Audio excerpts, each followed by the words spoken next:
अस्सलाम वालेकुम। साक्षी खबर में आपका इस्तकबाल है। आज 19 मुहर्रम है। सुर्खियों से पहले सुनते हैं हदीस शरीफ। बिस्मिल्लाहिर्रहमानिर्रहीम। हजरत अनस बिन मालिक रज़ियल्लाहु तआला अन्हु से रिवायत है, रसूलुल्लाह सल्लल्लाहु अलैहि वसल्लम ने फरमाया, अल्लाह के घरों को आबाद करने वाले और उनकी खिदमत करने वाले अल्लाह के दोस्त और महबूब हैं। और अब सुर्खियां। तेलंगाना काबीना का इजलास जारी। कृष्णा बोर्ड ट्रिब्यूनल का फैसला। नए सेक्रेटरीट की तामीर पर हुआ गौर व खौस। दोनों रियासतों के मसाइल बातचीत से हल होने चाहिए। विजयवाड़ा में गवर्नर ने की मीडिया से बातचीत। कर्नूल में 25 अक्टूबर को होगा वाईएसआरसीपी का युवा भेरी प्रोग्राम। खुसूसी मौके पर जगन करेंगे नौजवानों से खिताब। बीसीसीआई के रकमी मामलात पर निगरानी के लिए ऑडिटर का होगा तकर्रुर। सुप्रीम कोर्ट ने जारी की हिदायत।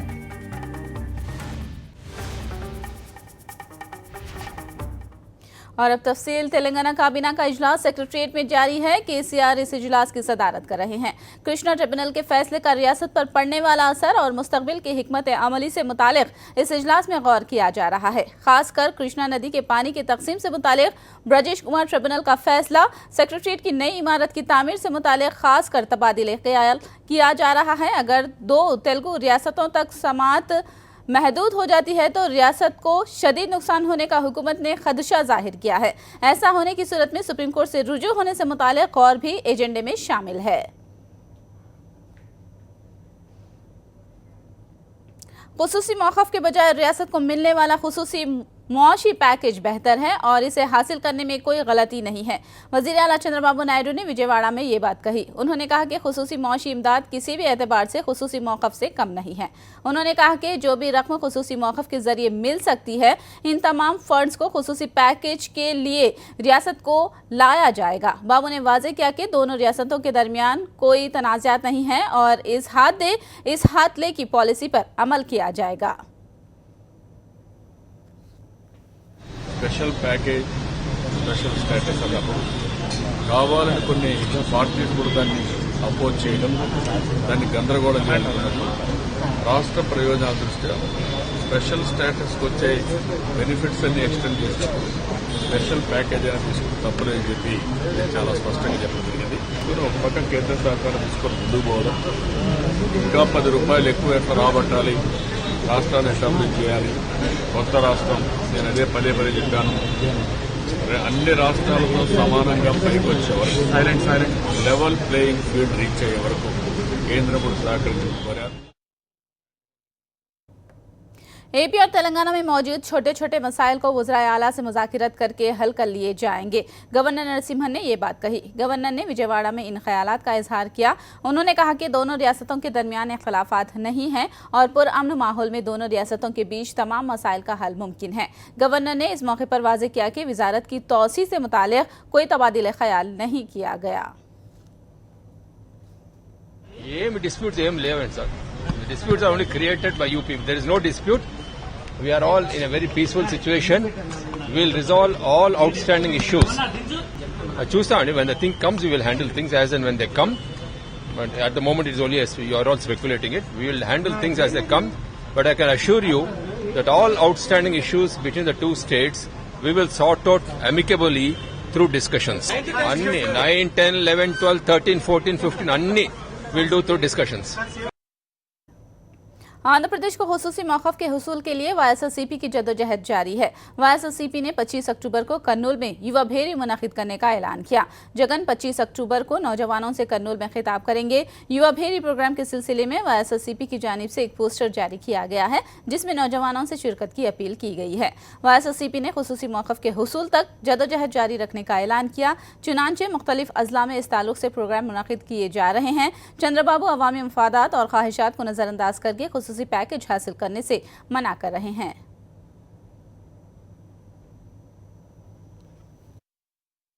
ప్రత్యేక హోదా రాదని ఒకరు, వస్తా ఉంది అని ఒకరు, అంతకంటే ప్రత్యేక ప్యాకేజ్ మేలని ఒకరు, కేవలం కన్ఫ్యూజ్ చేస్తూ ఉన్నారు తప్ప ప్రజలను వాళ్ళు చేయాల్సేది ఏమీ లేదు. వాస్తవానికి ఇది మన పునర్వ్యవస్థీకరణ చట్టంలో పెట్టాలా అని చెప్పి ఏదైతే వాళ్ళు అంటా ఉన్నారో అది పచ్చి అబద్ధము. పునర్వ్యవస్థీకరణ చట్టంలో పెట్టాల్సిన అవసరము లేనే లేదు. కేంద్ర ప్రభుత్వం తలుచుకుంటే 24 గంటల లోపల ఇవ్వచ్చు అనేది వెరీ క్లియర్గా ఈరోజు మనం అందరికీ.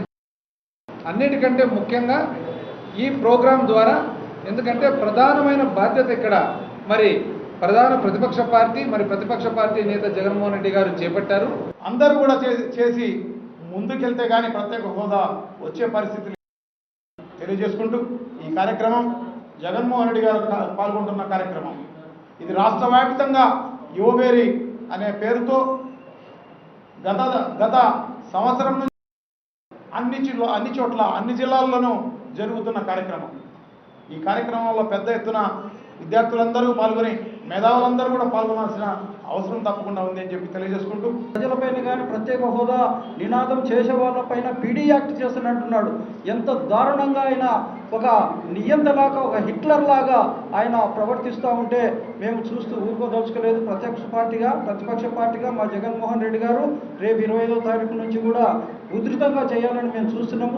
ఈ యొక్క యువబేరు కార్యక్రమం కూడా అందరికీ జరపాలని చూస్తున్నాం. కాబట్టి ప్రతి ఒక్కరు కూడా మీరు మీ యొక్క స్వచ్ఛందంగా వచ్చి ఈ యొక్క ఉద్యమంలో పాల్గొని కోరుకుంటున్నాం.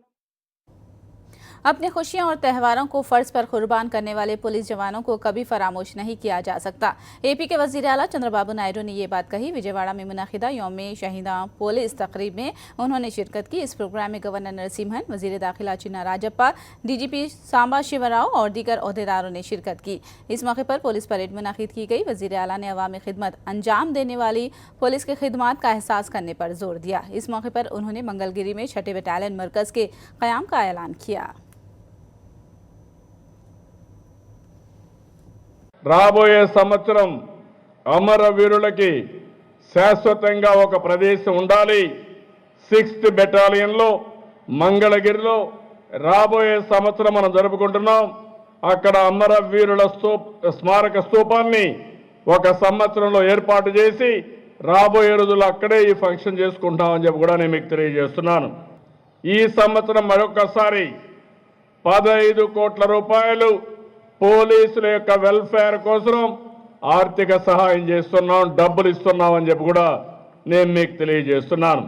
అదే మరి హోమ్ గార్డ్స్ ఉన్నారు, వాళ్ళు చాలా ఇబ్బందులు పడుతున్నారు. అందుకే ఇప్పటి నుంచి ఎక్కడైనా హోమ్ గార్డ్స్ చనిపోతే, యాక్సిడెంట్లో చనిపోయినా, విధిలో చనిపోయినా, బయట చనిపోయినా 5 లక్షల రూపాయలు వాళ్ళందరికీ కూడా బీమా పథకాన్ని వర్తింపజేస్తున్నాం. ఇది ఇప్పిస్తామని చెప్పి కూడా నేను మీకు తెలియజేస్తున్నాను. हैदराबाद के गोशा महल के पुलिस स्टेडियम में यौमी शहीदा पुलिस तकरीब का शानदार पैमाने पर इनेकाद किया गया। इस प्रोग्राम में वजीर दाखिला नायनी नरसिम्हा रेड्डी ने शिरकत की। डीजीपी और कमिश्नर समेत दीगर ओहदेदारों ने भी शिरकत की। वजीर दाखिला ने पुलिस परेड की सलामी ली और शहीद पुलिस जवानों की यादगार पर फूल चढ़ाए। पुलिस सब डिविजन 28 పోలీస్ సర్కిళ్ళు 94 కొత్త పోలీస్ స్టేషన్లు ఏర్పాటు చేశాం. అంతేకాకుండా అవసరార్థం సైబరాబాద్ కమిషనరేట్ను విభజించి సైబరాబాద్ రాచకొండ కమిషనరేట్లుగా చేశాం. కొత్తగా వరంగల్, కరీంనగర్, నిజామాబాద్, సిద్దిపేట, రామగుండం పట్టణాల్లో కమిషనరేట్లు ప్రారంభించాము. కమిషనరేట్లో భారతదేశంలోనే తెలంగాణ నెంబర్ 1 అని చెప్పని గర్వంగా చెప్పొచ్చును. వచ్చే బడ్జెట్లో పోలీస్ కార్యాలయాల స్టేషన్ల నిర్మాణం గౌరవ ముఖ్యమంత్రి గారు 2000 కోట్లు కేటాయించడానికి నిర్ణయించారు. పోలీస్ శాఖలో దాదాపు 12,000 కానిస్టేబుళ్లు, 5,050 ఎస్ఐల నియామకానికి ప్రక్రియను మొదలయ్యింది. ట్రాఫిక్ సిబ్బంది కూడా 30% అదన వేతనం ఇవ్వడం కూడా జరిగింది. यौम शहीदान पुलिस मनाने के पीछे एक वजह है। 21 अक्टूबर सन 1959 के रोज चीन के फौजियों ने लद्दाख में 20 हिंदुस्तानी सिपाहियों को हलाक कर दिया था। जब से मुल्क में इन जवानों की याद में यौम शहीदान पुलिस मनाया जाता है और पुलिस जवानों की खिदमत को खिराज पेश किया जाता है। 21 అక్టోబర్ని మనం ఎప్పుడో పోలీస్ మార్టియర్స్ డేగా అబ్జర్వ్ చేస్తున్నాము. ఎందుకంటే 1959లో హాట్ స్ప్రింగ్ లద్దాఖ్లో 21 అక్టోబర్ నాడు 10 మంది సిఆర్పిఎఫ్ కానిస్టేబుల్స్ అక్కడ ఒక పోస్ట్లో ఉన్నప్పుడు చైనీస్ అగ్రెషన్కి గురి అయినారు. అక్కడ కమాండర్ ఎస్ఐ కరణ్ సింగ్ తోని సహా వాళ్ళందరూ వాళ్ళు దేశ రక్షణ కోసం వాళ్ళ ప్రాణాలని త్యాగం చేస్తున్నారు. అప్పటి నుంచి 21 అక్టోబర్ ఎప్పుడు మనం పోలీస్ మార్టియర్స్ డేగా ऑब्जर्व చేస్తున్నాము. कड़पा के रायचोटी में शाही जामा मस्जिद में मुस्लिम पर्सनल लॉ के हक में दस्तखती मुहिम चलाई गई. इस मौके पर सदर काजी शरफुद्दीन ने कहा कि मुसलमान मुस्लिम पर्सनल लॉ में मदाखिलत कभी बर्दाश्त नहीं करेंगे. उन्होंने कहा कि मुसलमानों की दस्तखतें हासिल करके पर्सनल लॉ बोर्ड के हवाले की जाएंगी.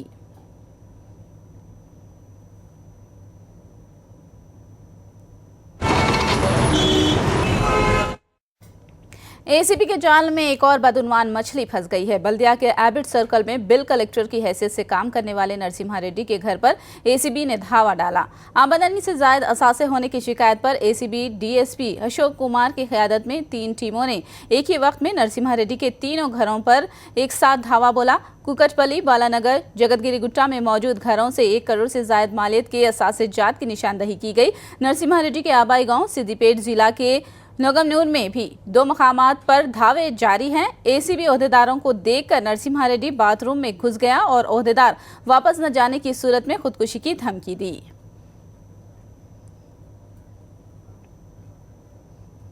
महकमा ट्रांसपोर्ट की जानिब से अवाम को सफरी सहूलत फराहम करने के लिए तेलंगाना आरटीसी की जानिब से अगले महीने से 100 मिनी एसी बसें शुरू की जा रही हैं. रियासती वजीर ट्रांसपोर्ट महेंद्र रेड्डी और आरटीसी चेयरमैन एस सत्यनारायण ने बसों का मुआयना किया और इस मौके पर आरटीसी एमडी वी रमना भी मौजूद थे. ये बसें निजामाबाद ता हैदराबाद और वरंगल ता हैदराबाद चलाई जाएंगी. 21 सीट वाली मिनी बसों का अगले महीने वजीर आला केसीआर के हाथों इफ्तिताह अमल में आएगा. महेंद्र रेड्डी ने इस मौके पर कहा कि जल्द ही पुराने शहर में मिनी बसों की तादाद में इजाफा किया जाएगा.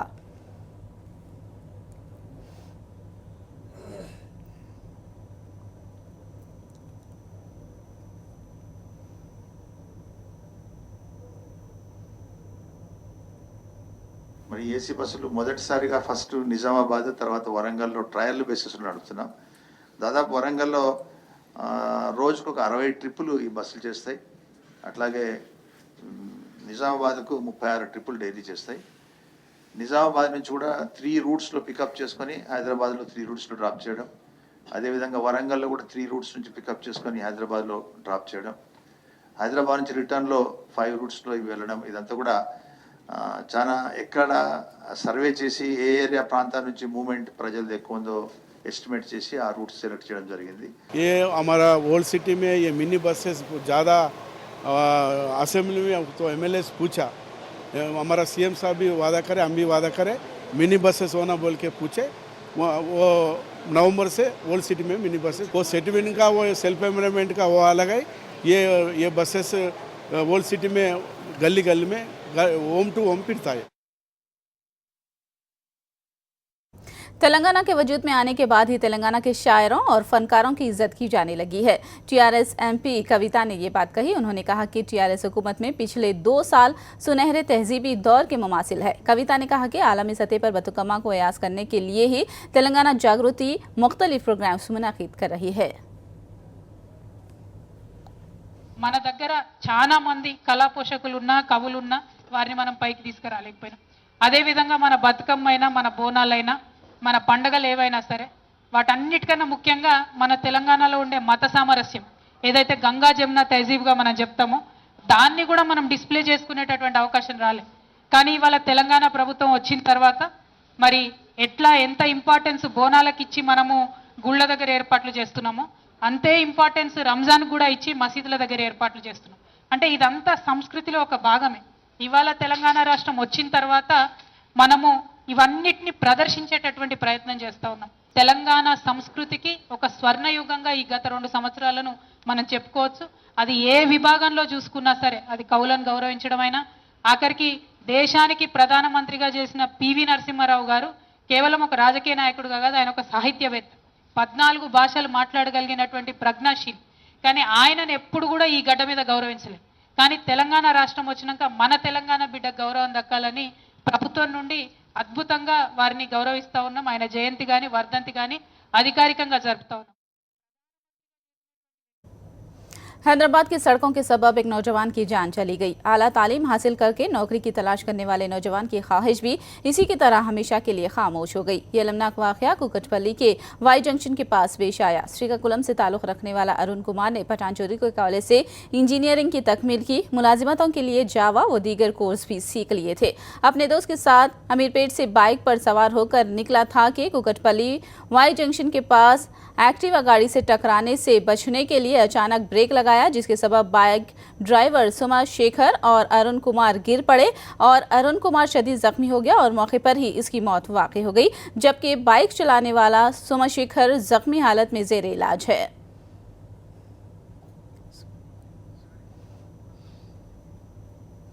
हैदराबाद में सड़कों की हालत इंतहाई खराब हो चुकी है। बारिश के मौसम में मुसलसल बारिश से सड़कों को नुकसान पहुंचा था। इसकी मरम्मत आज तक नहीं हो सकी। जगह जगह गड्ढे हैं। सैकड़ों गड्ढों को अबूर करते हुए मंजिल मकसूद तक पहुंचने में शहरियों को नाकाबिले बयान मुश्किलात का सामना करना पड़ा।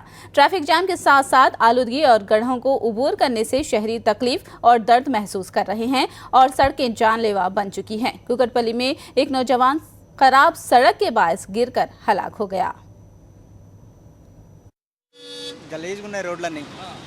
రోజు ఎక్కడి నుండి ఎక్కడికి వెళ్తున్నారు? కేపీహెచ్పి నుంచి ఆబిడ్స్ వెళ్తాం. మొత్తం పాడైపోయినాయి రోడ్లన్నీ. అసలు బండి పంక్చర్లు అవుతున్నాయి. బండి బయట తీద్దామంటే చెప్పబోయా ఎట్లా ఉంది? రోజు నీ ఆటో నడుపుతున్నావు కదా, రోడ్లన్నీ ఎట్లా ఉన్నాయి? రోడ్లు ఏం బాగాలేవు సార్. రోడ్లన్నీ మొత్తం గుంతలు ఉన్నాయి సార్. మాకు బండి నడపాలంటే మాకే భయం అవుతుంది. గుంతలు చాలా గుంతలు ఉన్నాయి. బండ్లు అయితే మొత్తం సర్కిల్లో ఇక్కడ ఒక యాక్సిడెంట్ అయింది కదా, ఇంత పెద్ద గుంతలు సర్కిల్లో ఉండడం కరెక్టే అంటావా? కరెక్ట్ కాదు సార్. మంచిగా ఏమంటే ఎవరు రోడ్ పట్టించుకుంటలేదు సార్లు, ఎవరు పట్టించుకుంటలేదు సార్లు. मेयर हैदराबाद बीर राम मोहन ने कल रात देर गए हैदराबाद के मुख्तलिफ इलाकों का दौरा किया। एएस राव नगर, वायुपुरी, आर के पुरम में बारिश से तबाहशुदा सड़कों की मरम्मत के कामों का जायजा लिया। 19 लाख रुपये की लागत से मरम्मत के काम किए जाने से मेयर ने वाकिफ कराया। इस मौके पर मुकामी कॉरपोरेटर समेत बल्दिया के ओहदेदार मौजूद थे।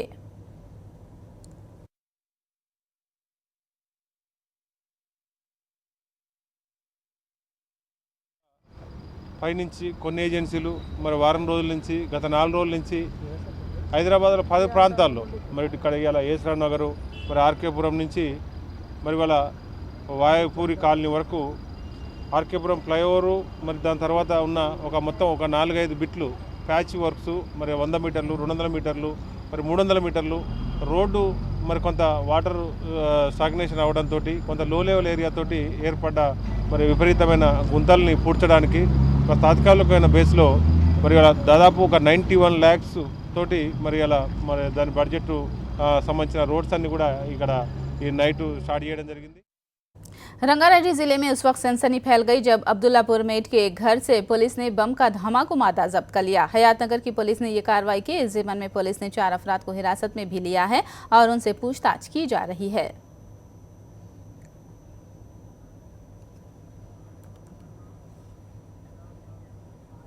मुख्तलिफ बैंकों के डेबिट कार्ड्स पर साइबर हमले के बाद स्टेट बैंक ऑफ इंडिया ने नए एटीएम कार्ड्स जारी किए हैं। एसबीआई अपने ग्राहकों से पुराने एटीएम कार्ड्स हासिल करके नए एटीएम कार्ड्स जारी कर रहा है। एसबीआई हैदराबाद नेटवर्क के सदर सीवी प्रताप ने कहा कि चंद मुश्तबा कार्ड्स के जरिए पैसे निकाले जाने की शिकायत मिली, जिसके बाद बैंक ने अपने कस्टमर्स को नए कार्ड्स जारी किए हैं। कार्ड के ऊपर माइक्रोचिप लगाई गई है। दूसरी जानिब उन्होंने कहा कि मॉलवेयर के जरिए भी इस नए कार्ड की मालूमात और पिन नंबर मालूम की जा सकती है।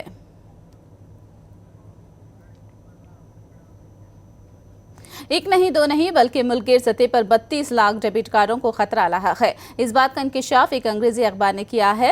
एसबीआई की जानिब से 6.5 लाख कार्ड्स रोक देने के बाद ये मामला मंजर-ए-आम पर आया, जिसका सबब एक वायरस है। माहिरीन का कहना है कि ये वायरस चीन की एक कंपनी के सॉफ्टवेयर से दाखिल हुआ है। टेक्नोलॉजी में भरोसेमंद रहने का दावा करने वाले बैंकों ने बहुत दिन बाद में इस मामले का एहसास किया। सारिफीन की जानिब से शिकायत के बाद ही बैंकों ने इस मामले का एहसास किया।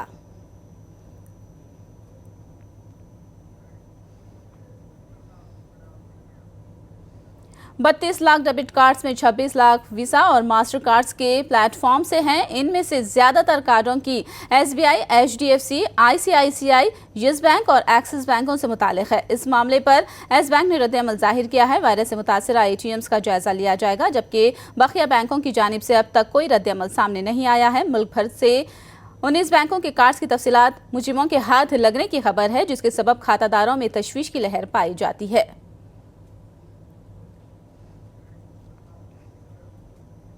किसी भी बैंक का ATM कार्ड होल्डर किसी भी दूसरे बैंक के ATM से रकम निकाल सकता है। इसकी वजह यह है कि ये कार्ड पेमेंट प्रोसेसिंग गेटवे से मरबूत होते हैं। वीजा, मास्टर कार्ड और रुपए हिंदुस्तान में प्रोसेसिंग करने वाले गेटवेज कंपनियां हैं। इन्हीं इदारों से डेबिट कार्ड रखने वाले खातादारों की तफसीलात चोरी होने के शुबहात जाहिर किए जा रहे हैं। चीन और अमेरिका में पेश आए मुश्तबा लेन देन के बाद national payment of India NPCI बैंकों की जानिब से आगाह करने के बाद ये मामला मंजर-ए-आम पर आया है।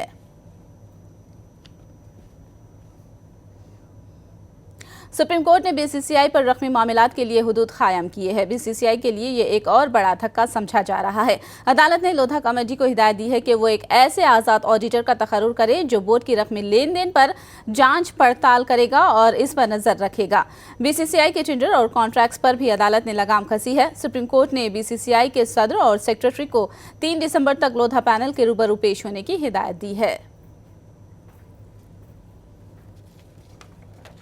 ये एक सही कदम एक सही दिशा में तो ज़रूर है, लेकिन एक खेल प्रेमी की तरह से जो इस खेल को बहुत ऑलमोस्ट 20 साल से मैं इसको देख रहा हूँ। अपनी एक जनहित याचिका भी मैंने 1999-2000 में डाली थी, जिसमें एग्जैक्टली यही चीज़ मांगी थी कि जब अकाउंटेबिलिटी और ट्रांसपेरेंसी होनी चाहिए, पारदर्शिता होनी चाहिए BCCI में और उसके जो स्टेट के संस्थाएँ हैं। तो एक थोड़ा बहुत निराशा भी है खेल प्रेमी की तरह से, अगर मैं देखूं कि BCCI का जो एडमिनिस्ट्रेटर अपॉइंट होना चाहिए था, कोर्ट को अपॉइंट करना चाहिए था, वो नहीं हुआ। जो कंटेम्प्ट प्रोसीडिंग्स इनिशिएट होनी चाहिए थी दोनों क्रिमिनल और सिविल BCCI के अध्यक्ष लोगों के खिलाफ, क्योंकि उन्होंने क्लियर कंटेम्प्ट का केस है जहां पर उन्होंने दिखाया है कि हम सक्षम नहीं हैं, ना ही हमारे में इच्छा शक्ति है सुप्रीम कोर्ट की जजमेंट को लागू करने की। पॉलिटिकल कार्यक्रम में व्यस्त था, लेकिन इतना ही कहना चाहता हूं कि भारतीय न्याय प्रक्रिया पर, न्यायालय पर हमारा पूर्ण विश्वास है और BCCI के जो विषय थे हमने कोर्ट में रखे हैं। ऑर्डर देखने के बाद सही मायने में प्रक्रिया दे पाऊंगा, लेकिन इतना जरूर कहना चाहता हूं न्यायालय पर हमारा पूरा विश्वास है और जो भी कोर्ट का निर्णय निर्देश होगा BCCI उस पर पूरी तरह से विचार करेगी और जो हमारे राज्य के क्रिकेट संघ हैं उनको भी उससे अवगत करवाया जाएगा। आखिर में सुर्खियां एक बार फिर। तेलंगाना काबीना का इजलास जारी, कृष्णा बोर्ड ट्रिब्यूनल का फैसला, नए सेक्रेटरीट की तामीर पर हुआ गौर व खौस। दोनों रियासतों के मसाइल बातचीत से हल होने चाहिए, विजयवाड़ा में गवर्नर ने की मीडिया से बातचीत।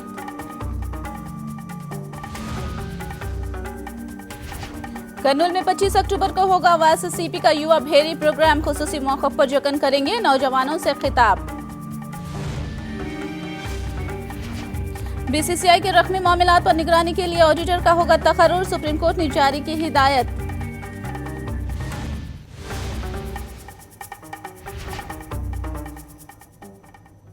साक्षी खबर में फिलहाल इतना ही। साक्षी टीवी पर खबरों का सिलसिला जारी रहेगा।